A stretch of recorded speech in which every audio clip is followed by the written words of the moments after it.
Most people believe that time is the ultimate truth teller, and as evidence reveals, this statement might just be true. Rather often, some organized bodies, conglomerates, and individuals in general work intently to project an image of flawlessness and perfection. This works sometimes, and there are no questions probed. However, there are times when things go wrong, but rather than transparency, we are compelled to hide our shortcomings by speaking lies and concealing secrets.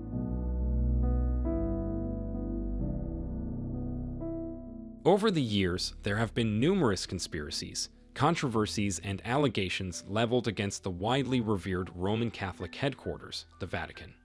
This tiny city-state enclave occupies 0.44 square kilometers in Rome and serves as more than just a destination for tourists. It is a must-see for anyone who enjoys traveling and offers the most important pieces of art from throughout history, attracting both enthusiasts and art lovers. The Vatican City is full of architectural and artistic masterpieces, but irrespective of its ridiculously small size and population, the Vatican City is an extremely influential and powerful state that was made a sovereign state by the Lateran Treaty in 1929, and it has been the center of Christendom for roughly 2 millennia.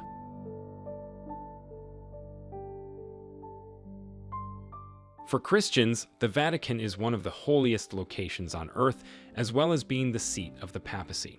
However, appearances can be deceiving, and just because a city is Christian does not mean it is without sin. Over time, there have been many rumors spread about the Vatican being involved in crimes and tragedies. Some of these were so abhorrent that the Pope was compelled to issue public excuses for them decades afterwards. In the wake of these rumors, our video today looks to present the 15 secrets the Vatican doesn't want you to know. Be sure to like, leave a comment, and hit the subscribe button.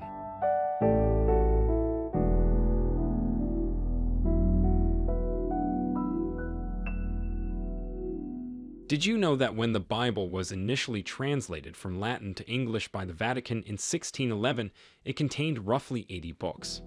Apparently, the removal of 14 volumes was approved in 1684. Many revelations from the Wisdom of Solomon, where it appears he talked about Jesus, despite Jesus not being around until 800 years after he died, were revealed in these books, along with some differences from the modern Bible, such as the spelling of Jesus' name being Jesus and pronounced Yehoshua.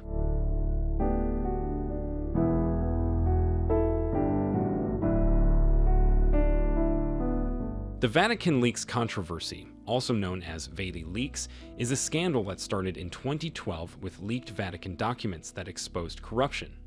Additionally, a Vatican internal inquiry has allegedly revealed that homosexual clergy was being blackmailed by those outside the church. Archbishop Carlo Maria Vigan uncovered corruption in letters published by Italian writer Gianluigi Giannuzzi, costing the Holy See millions in increased contract fees.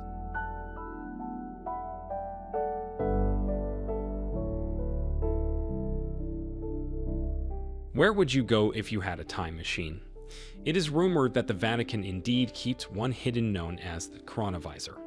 The chronovisor is a device that allows users to see into the future and the past.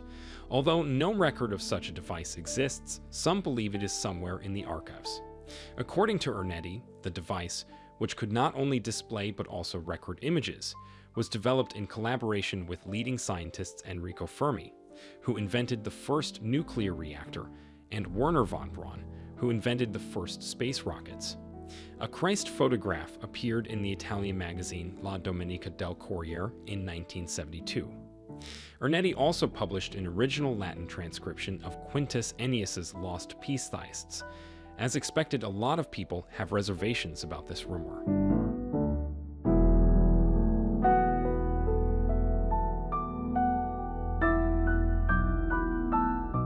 Some individuals think that the Illuminati, although having disbanded in the Middle Ages, has only strengthened itself, with its members holding some of the most influential positions around the globe.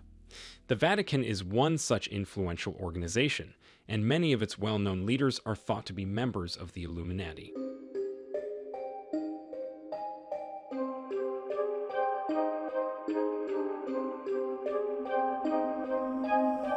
It's thought that a top-secret document kept in the archives contains the controversial third secret of Fatima. 3 Portuguese children got prophecies in 1917, one of which thousands of people saw. The first 2 secrets were made public in 1941, but the third one remained a secret. It is known that it was given to the Bishop of Leiria, wrapped in an envelope, who thereafter stored it, unopened, in the Vatican secret archives. Pope John XXIII received the package in 1959, but after some consideration, he opted not to open it. Finally, in 2000, Pope John Paul II stated that the prophecy predicts an apocalyptic conflict between good and evil, with the Pope as the central figure. The description of the Portuguese child's vision is now available on the internet, but some refuse to believe it is complete. Even Pope Benedict XVI in 2010 stated that the true third secret of Fatima has yet to be revealed.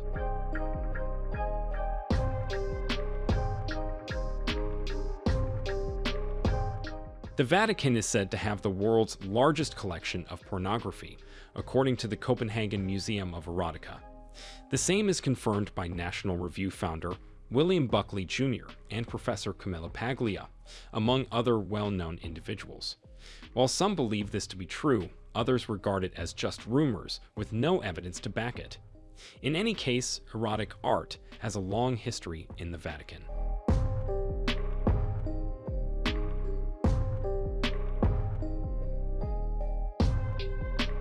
Almost all of us at one point or another asked if aliens exist. Well, according to this rumor, they actually do. Pope Paul V established the Vatican secret archives in 1611 as a super secure collection of the Church's oldest and most valuable documents. Access to the archives has always been restricted, and only Vatican officials and scholars are permitted inside today. There are rumors that the Vatican is home to extraterrestrial skulls, which would provide physical evidence of the existence of extraterrestrial life. According to some incredible accounts, the archives hold evidence that the Pope is working with aliens to give everyone on Earth computer chips.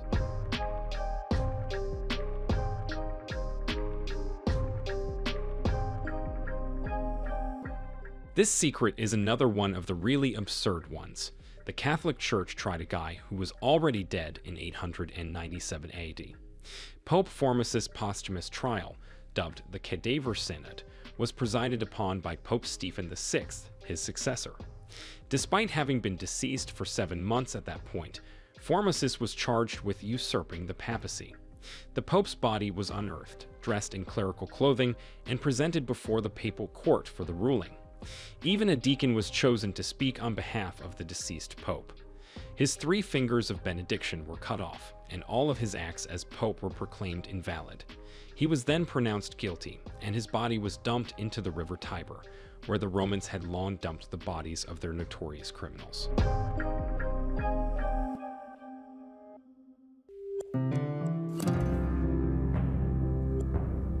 According to the Telegraph, the Apostolic Penitentiary, commonly referred to as the Tribunal of Conscience, was established by Pope Alexander III in 1179 and remained secret until 2009. The tribunal hears cases involving offenses that are so heinous that only the Pope may pardon a person for them. So, what are the kinds of cases that go to the secret court? And what sin is so big that it can't be confessed to regular priests and bishops? Well, some of these sins include attempting to murder the Pope, a priest breaking the seal of the confessional by disclosing the identity, or the sin of someone confessing, a priest engaging in sexual activity with a person and then absolving them of the sin of engaging in such activity with a priest, performing or paying for an abortion, and then attempting to become a priest.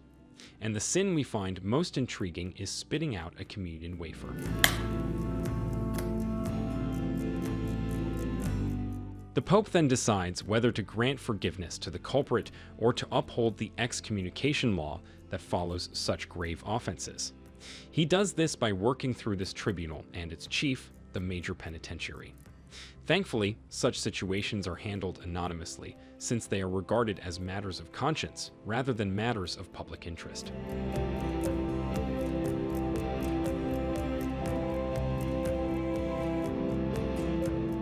Another secret involving money is the $5 million cover-up by the Vatican. A scandal and ensuing cover-up involving certain irresponsible monks in the 1970s cost the Vatican dearly in terms of money and image. The Paulines, a monastic order with its headquarters in Philadelphia, allegedly wasted millions of dollars that were intended for religious endeavors, according to the New York Times. These careless monks bought vehicles, televisions, stereos, and other luxuries with these monies. The vicar general stole half the salary of friends he hired for positions in the monastery and used plundered donations to maintain a mistress. The Paulines defaulted on more than $4 million in church bonds after taking over $20 million in donations. The Pope and the Archbishop of Philadelphia intervened, giving the Paulines more than $5 million to appease their creditors and repay their illegal loans. This was the only way they were able to avoid lawsuits, bankruptcy, and criminal prosecution.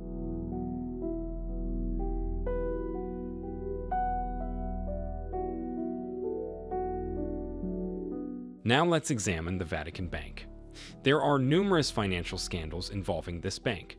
Based on the 2015 book God's Bankers, Business Insider was able to compile a list of controversies that the Catholic Church's principal financial institution has been involved in since its foundation in 1942. The Vatican Bank became the best offshore bank in the world as a result of being exempt from limitations that the Allies had placed on financial operations during World War II. Since then, the Vatican Bank has gained a lot of attention for its ties to organized crime, which uses the Vatican's autonomy to avoid being investigated by international banks.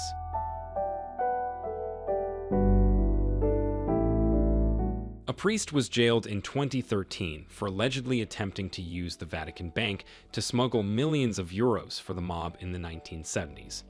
The Vatican is also said to have attempted to buy $900 million in fake bonds and securities from a mafia-connected organization. The most contentious issue is their dealings with Hitler. According to historian Gerald Posner, the Vatican received church tax from Hitler every year. A large sum of money was paid to the bank for it to be untraceable by Western banks. The bank was used to store billions of dollars, the specifics of which were never made public.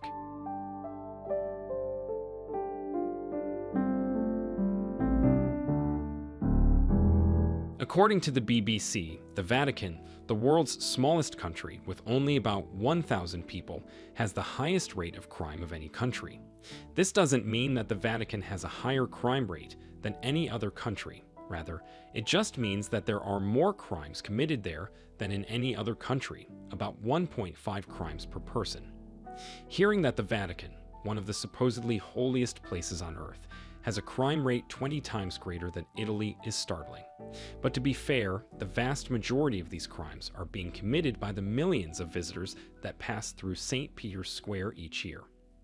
Shoplifting, handbag snatching, and pickpocketing are the most frequent crimes, and the official Vatican tourism website itself warns visitors to be vigilant at all times.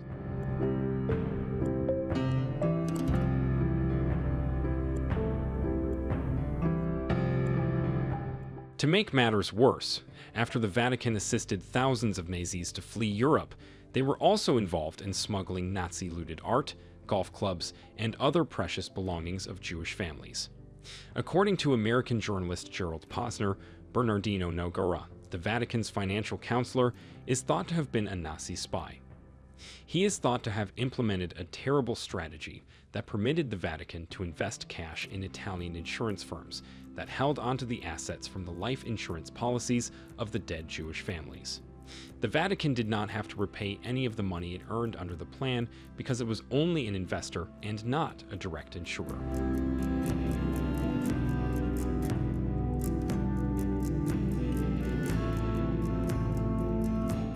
After all the atrocities Nazis inflicted on the Jewish people, many people were disappointed when they heard rumors that the Vatican's many have assisted them in any way. At the close of World War II, when the Allies were victorious in Germany, the Nazis discovered Europe to be a rather hostile environment for them and started looking for safety elsewhere. Numerous high-ranking Nazi officers, many of whom were war criminals, were able to flee across the Atlantic to several South American nations, especially Brazil, Chile, and Argentina.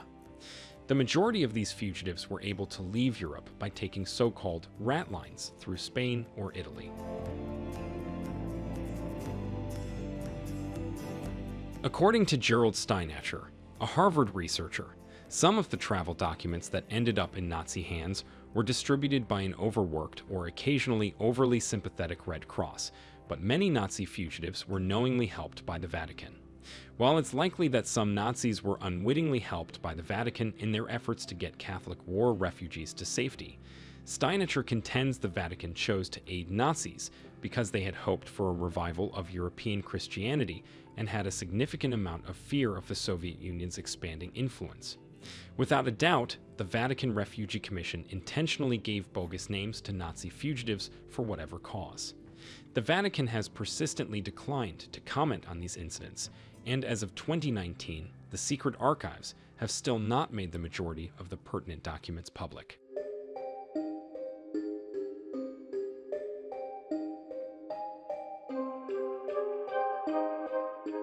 While it would be simple to write off exorcism as something from the Middle Ages and horror movies in this modern era, the Catholic Church still uses the technique today.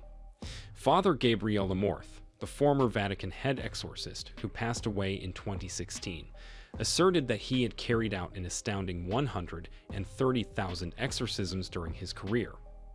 Additionally, the BBC reported that in 2018, the Vatican accepted 250 priests from all around the world to its annual exorcism school, since the Church believes there has been an increase in demonic possessions recently.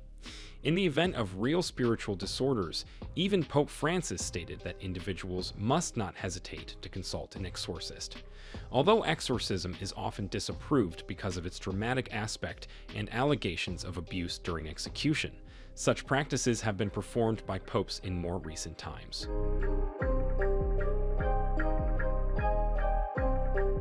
Father Amorth claims that in 2000, a woman was brought before John Paul II in St. Peter's Square writhing, shrieking, and drooling. John Paul II reportedly tried and failed to force a devil out of the woman. Father Amorth asserts that the woman was still possessed when he encountered her later that day, as demonstrated by her capacity to climb walls, and that as a result, he was forced to complete what Pope John Paul II had begun. Amorth believes Benedict XVI drove the devil out of two men in 2009, and some believe Pope Francis exorcised a man in a wheelchair in public in 2013.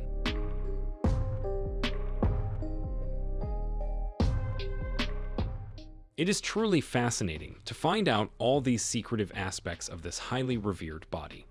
Some of these secrets have been proven to be true, but others may just be rumors. Whatever the case may be, we would just have to wait and see what time tells us next. If you enjoyed this video, watch also the next video on your screen, which presents the largest volcano of all time just cracked open the Earth. Be sure to leave a comment, give the video a like, and hit subscribe.